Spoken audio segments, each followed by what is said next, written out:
Hartlich willkommen zu ein Verdrag voor over een Norddeutsche Platschnackerin op Island.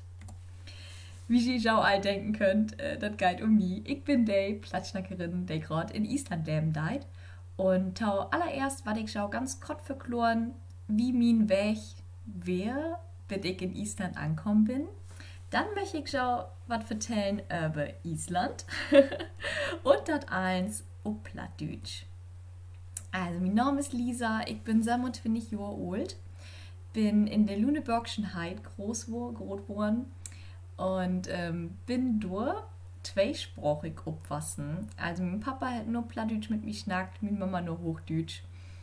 Und so habe ich Plattdeutsch schon immer in meinem Leben dabei hat. Ich bin dann nach dem Abitur in eine Ausbildung zur Chemielaborantin gegangen und habe dort wahnsinnig viel gelernt.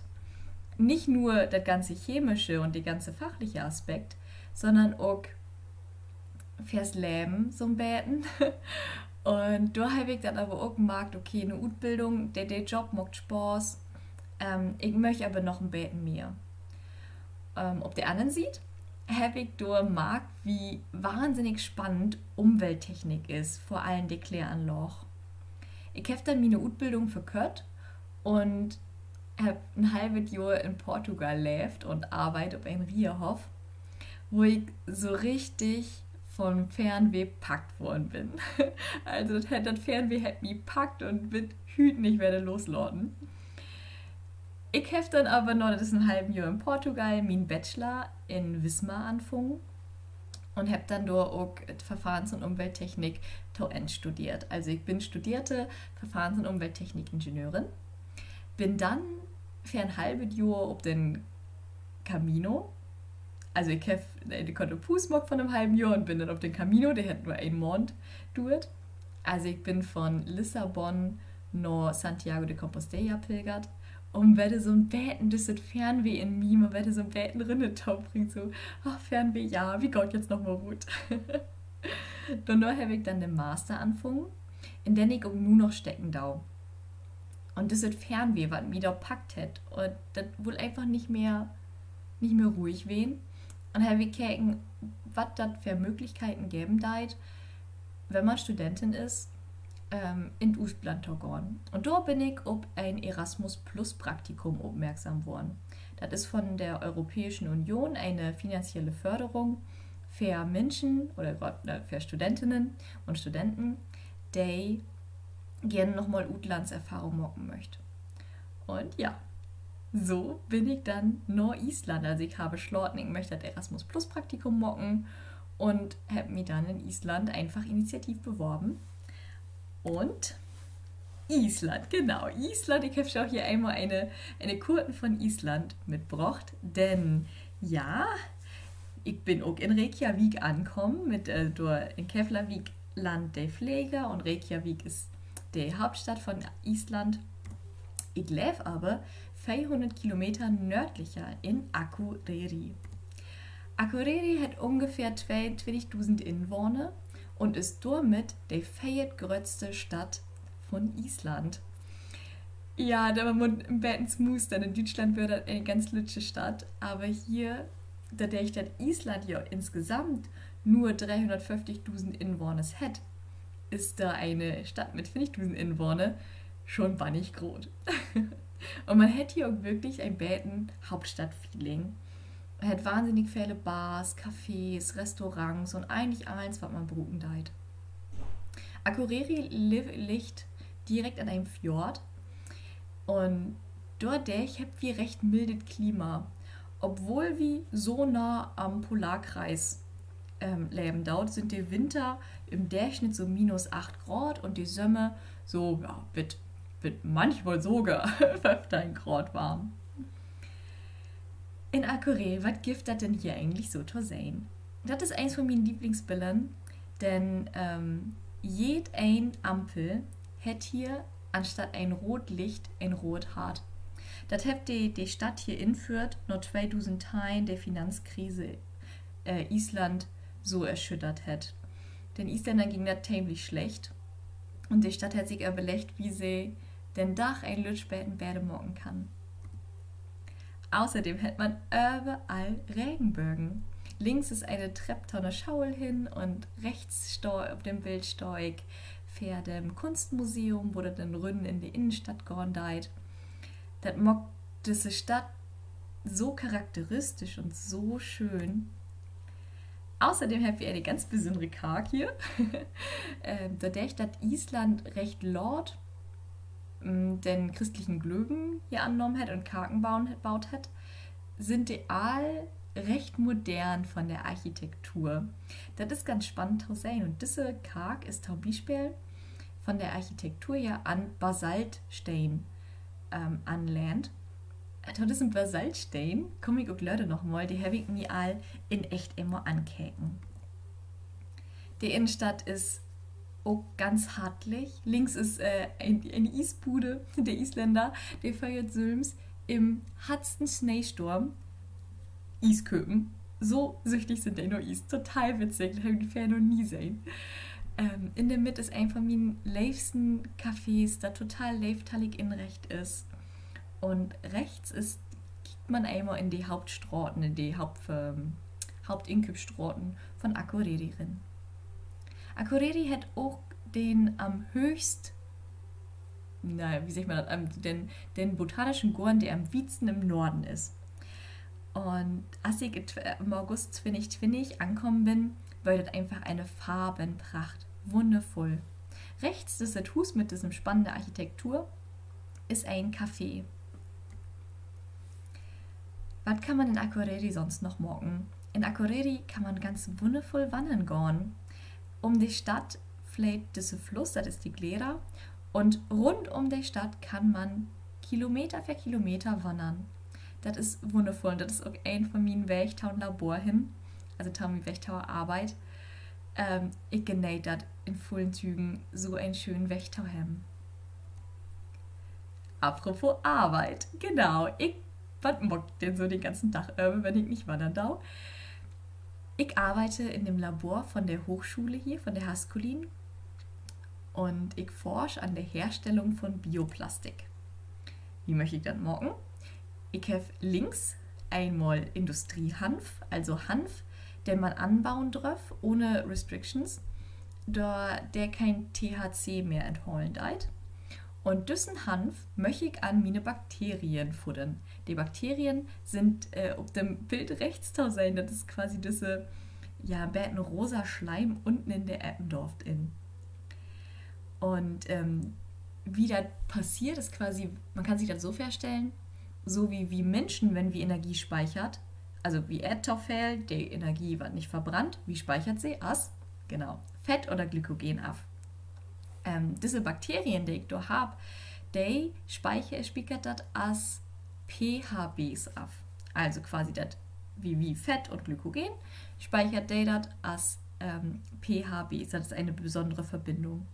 Und aus dieser Verbindung kann man Bioplastik bzw.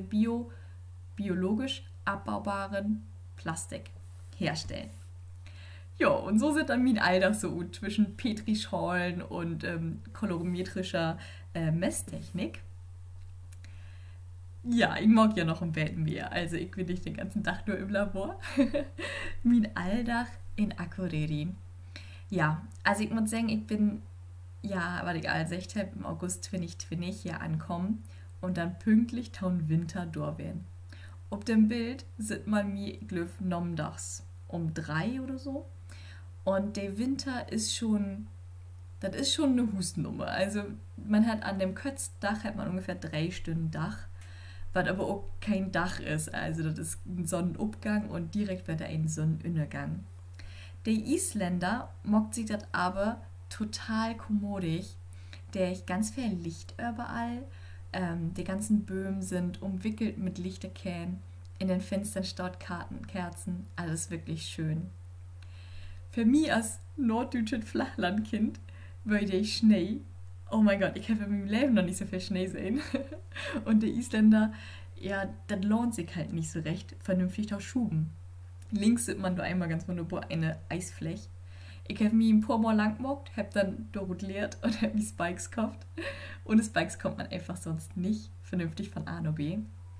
Und rechts das Bild mache ich einfach so gern, weil das den Winter so richtig beschrieben deit. Die Isländer mockt einfach das beste Rot. Der könnte das nicht ändern, aber sie mockt das beste Rot. Dann die Hittenquellen natürlich nicht vergessen. Ob der einen sieht, habt der Isländer in jedem lütschen Derb ein Schwimmbad. Das ist einfach so ein Teil von dieser sozialen Kultur hier. Also so wie wir uns auf dem Kaff treppen traut oder auf ein Bayer, treibt der Isländer sich taun schnacken, taun Nächkeiten uttuschen in dem Schwimmbad. Und ob der gerade hier sieht man eine anlechte Hittequelle, aber die von warm wurde und der eher natürlich behält wird.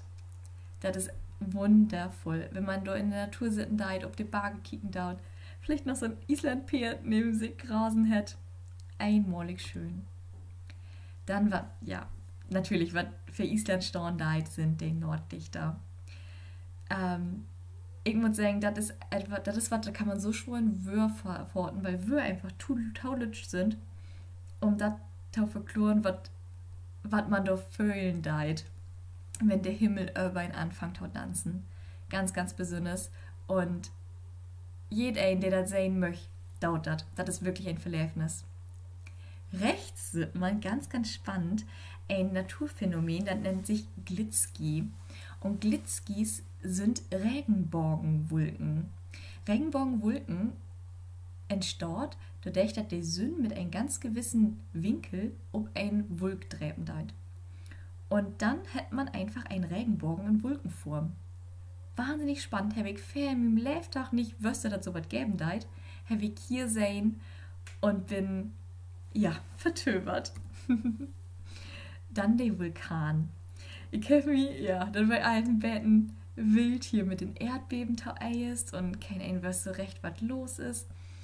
Und dann ist der Vulkan gebrochen. Mit nur ist all richtig viel Vulkantourismus durchwählen und steht natürlich auch noch auf meiner Liste. Ich bin noch nicht direkt durchwählen. Die Experten sagen aber, dass hey wahrscheinlich so bett dadurch Jahr aktiv waren kann. Ganz spannend, wie das da wieder gehen deit und wann sieht man schon mal einen echten aktiven Vulkan.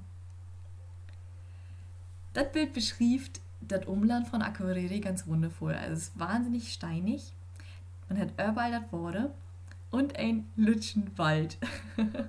Die Isländer habt, als sie die Insel besiedelt habt, sogar als ein Boom für Schiff, für Industrie, für Warm, eins abholt und sind nur dabei, dass eins werde forsten. Da, wenn das so nicht windig ist, die ganze fruchtbare Ehe, die ganze Zeit wegweit wird. Ja, und wir sind ganz fern am Wandern wählen und die Natur, muss ich irgendwas sagen, also das ist atemberaubend, das ist so schön, in jeder Ecke ist unberührte Natur, durch Covid und durch die angehende Wintertiet wird wie auch fast überall allein. Wahnsinn. Ja, was kann man sonst noch so sagen rund um Akureyri? Das gibt das Christmas House. Das Christmas House ist ein Weihnachtshus, das das ganze Jahr über ein Weihnachtsmarkt hat quasi. Ein Weihnachtsmarkt und mit Glühwein und Last Christmas hören. Ach, total klasse. Im Sommer kommt da noch ein Bildertau. Ja, wenn man nur in Island reisen deit, ist man auf jeden Fall jömes auf die Straßen. Das gibt auch nur eine Straße, also der große Ringstraße. Da gibt es schon noch ein paar mehr, aber der große Ringstraße sind wirklich Kilometer, stundenwies so gut, als wenn man durch eine Mondlandschaft feuern deit. Für mich das Gaue ist, ich kann mich nicht verfeuern. Und es ist wirklich spannend. Hinter jeder Eck kann sich die Natur wieder komplett ändern. Ist schon ein Verlebnis, auch gerade in der Wintertiet, aber die Straßen dort zu rasen. Dann bin ich all am Godafoss. Ich muss sagen, ich möchte mit einmal sagen, ich muss so strahlen. Normalerweise schafft man das nimmer, ein Bild allein mit diesem Waterfall zu machen, weil das immer voll mit Touristen ist. Wie weit ganz allein dort. Das ist ein von den größten und schönsten Waterfallen von Island. Dann waren wir auch all in Siglesfjörður. Und dieses Bild beschreibt es eigentlich ganz gut, auch wie der Isländer versucht, sich das noch kommodiger zu machen. Ein ganz lütsches Skigebiet, wo viele Isländer dann auch ihre Ferienwohnung haben. Und hier sieht man einmal das Basaltgestein von Stuttlächil. Da habe ich ja all erzählt, dass der Karg hier in Akureyri an Basaltstein anlehnt ist. Und hier kann man auch genau sehen, diese vertikalen Steinfragmente. Ganz, ganz spannend. Und ich muss sagen, wir werden so glücklich, weil wir die absolut einzigen da wären. Und normalerweise ist das totally crowded. Meine Quarantäne-Tit Ende August habe ich in Reykjavik verbracht und drauf halt spazieren gegangen. Und hinne jed ein Eck in Reykjavik gibt das Kunst. Die habt ganz viel Street Art, was für mich natürlich perfekt wäre. Ich treffe nirgendwo rein und bin dann einfach in die Stadt rinlopen, hab mich verlopen und bin in jed ein Eck von der Street Art einfach total tons Mustern gebracht worden. Das ist so leichthallig eins anmalt. Ganz, ganz wundervoll. Wirklich. Also das ist auf jeden Fall eine Reise wert, wenn Sie in Reykjavik sind. Einfach mal durch die Stadttauschländern und sich die Kunst antauchen. Ja, was begegnet die sonst noch so? Natürlich Islandpeer. Überall sind Islandpeer. Diese flauschigen, bunten, wundervollen Peer, die wirklich robust gegen das wir sind. Dann Schorb, ohne Ende Schorb. Wenn hier die Lamptit vorbei ist, gibt das fast 1 Million Schorb auf der Insel. Wie 350.000 Einwohner. Und links war ein Hund, der sich so fotogen an eine so schöne Stelle hingestellt hat. Das Bild muss einfach mit drin. Dann habe ich noch ein paar Facts für über Island. Island hat eine besondere App. Mit dieser App könnt ihr quasi kicken, ob sie verwandt sind. Also wenn man wen kennenlernen darf, kickt man erstmal, okay, sind wir denn verwandt oder nicht? Denn wie nur 350.000 Einwohner kann das mal werden, dass man sie einen Großcousin daten darf. Dann gibt es kein McDonald's auf Island. McDonald's, oder ich muss sagen, nicht mehr. McDonald's hat das versucht, in Island, in Reykjavik, eine Filiale offen zu machen. Ob er einen sieht, ist der dann aber pleite gegangen, 2010 in der Finanzkrise. Und ob er anderen sieht, muss McDonald's, um diesen Standard, diesen weltweiten Standard zu holen, einen tauhohen Preis nehmen für die Burger, sodass sie nicht recken haben. Dann, die Isländer sagen nicht, dass sie an Elfen glöft, aber sie sagt, also sie glöft an das verborgene Volk. Und du habt sie so wie Vogelhüs in Gorn habt die ganz lütsche solche Hüs in ihrem Gorn um Born stehen, wo dann das verborgene Volk drin wohnen kann. Jeder hat eine andere Nornorm. Das ist so, dass die Nornorms sich, also mein Papa hat Lüder, dann wär ich Lüders Dotter, also die Tochter von Lüder. Mein Brauer war Lüders Sohn, also der Sohn von Lüder. Und so hat jeder mit einem anderen Vorder wer den anderen Nornorm. Der Präsident steht im Telefonbuch. Du kannst einfach im Telefonbuch aufmachen und den Präsidenten anrufen. Einfach, weil das hier wieder so wenig sind. Das gibt eine eigene Olympia von den lütschen Staaten. Da sind die Färöer, Monaco, Andorra, Liechtenstein. Ja, weiß ich vorher auch nicht, aber Island ist natürlich Spitzenreiter von den lütschen Staaten. Dass Island kein Wald hat, habe ich ja alt schon vertellt. Und da gibt es halt nur auch Vereine, die sich das Tauschschreiben mit den Wald pflegen. Island ist immer der absolute Gewinner im Pro-Kopf-Vergleich. Zum Beispiel Nobelpreisträger pro Kopf oder Schriftsteller pro Kopf. Denn, naja, werde ob das, was eigentlich immer eins der Grund ist, Island hat einfach so wenig Einwohner. Und wir habt kein Sommer- oder Wintertit. Also, ich lebe nur, wenn ihr Wintertit habt, Sommertit, 2 Stunden hinneschau. Und in der Wintertit dann 1 Stunde. In Island gibt es eine Weihnachtskat. Also hier gibt es einmal nicht nur ein Weihnachtsmann, sondern 12. Und der Weihnachtskat fritt unartige Kinne. Island hat keine Eisenbahn. Die sagt immer mal, sie möchte eine bauen, aber irgendwie geht das nicht so recht voran. Also hier kommt man nur mit Auto, Bus, Pferd voran. Dann hat Island keine Bodentruppen, keine Marine und keine Luftwaffe. Also ist ein von den friedlichsten Ländern. Und genau, was ich schon verklärt habe, der pro Inwohner gibt das rund 1,5 Schorb.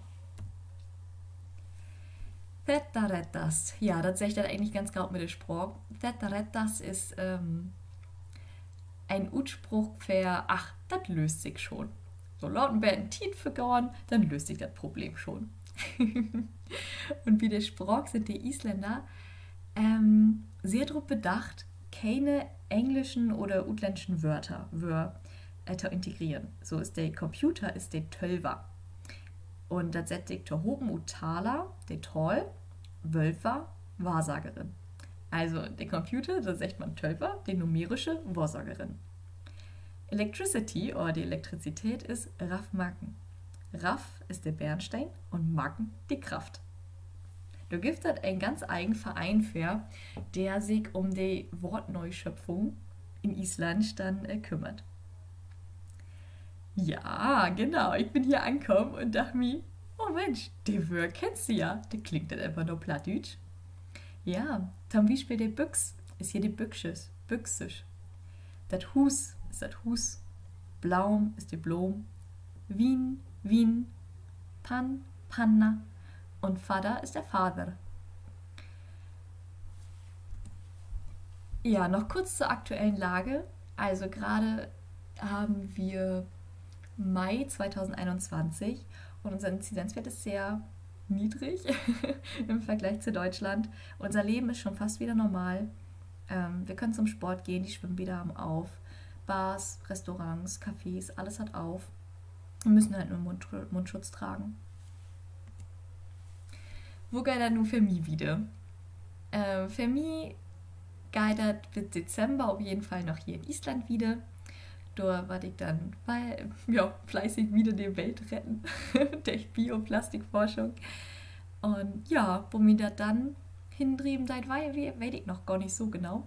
Vielleicht war mit mir im Süden mal wieder ein Wetten ob. Von harten Danke für euer Interesse. Falls ihr irgendwelche Fragen habt, schreibt das einfach in die Kommentare oder direkt an mich, lisa@eat-platt-love.de. Ich freue mich von euch zu hören und wünsche euch nun einen noch ganz wundervollen Tag.